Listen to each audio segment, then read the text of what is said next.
لكن نتخيل أن الناس بيرضون عنا جميعا، لا. ارفع رأسك وقل أنا سلفي، ما في شيء. Ey qardaşlar, Ramazan ayında dünyadan, dünya işlərindən bacardığımız qədər uzaqlaşmalıyıq. Hətta bu telefondan istifadəmizi indidən azaltmalıyıq. Çünki bu telefon bugün ən böyük oğrudur. Bəli, bu telefon ən böyük oğrudur. Vaxtımızı qəribə bir şəkildə oğurlayır.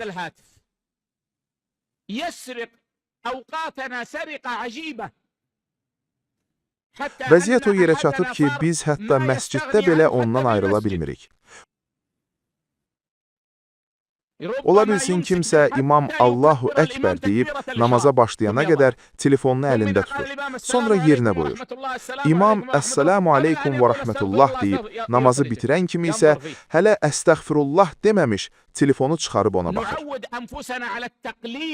Özümüzü bu telefonun istifadəsini azaltmağa və onu məhdudlaşdırmağa alışdırmalıyıq. Özün üçün müəyyən bir saat təyin et. Məsələn, bir saat ayır, telefonu aç, baxmaq istədiyin şeylərə bax, sonra isə onu tərk et. Yalnız zəng gələrsə və ya buna bənzər vacib hallarda istifadə et.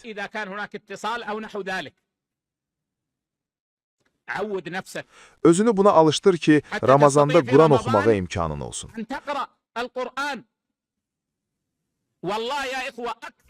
Vallahi, ey qardaşlar, bugün insanların çoxunu Quran oxumaqdan yayındıran məhz bu mobil cihazdır, bu telefondur. Kiməsə Quranı xətm etdinmi deyəndə, vallahi qardaş, vaxt problemdir deyir.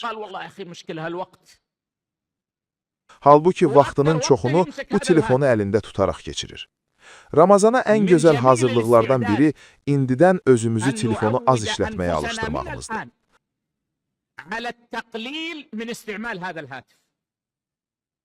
Haram işlərə gəlincə isə, Ramazana haram bir iş görmək, harama baxmaq və ya haramı dinləmək niyyəti ilə daxil olmaqdan qətiyyən çəkinin. Çünki bu, məhrumiyyət, yəni xeyirdən məhrum qalma səbəblərindəndir.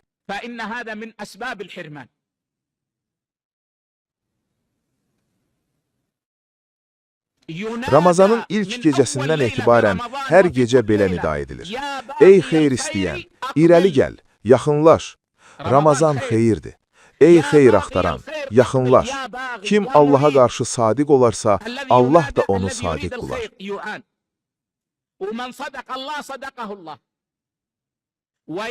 Və yenə nida edilir.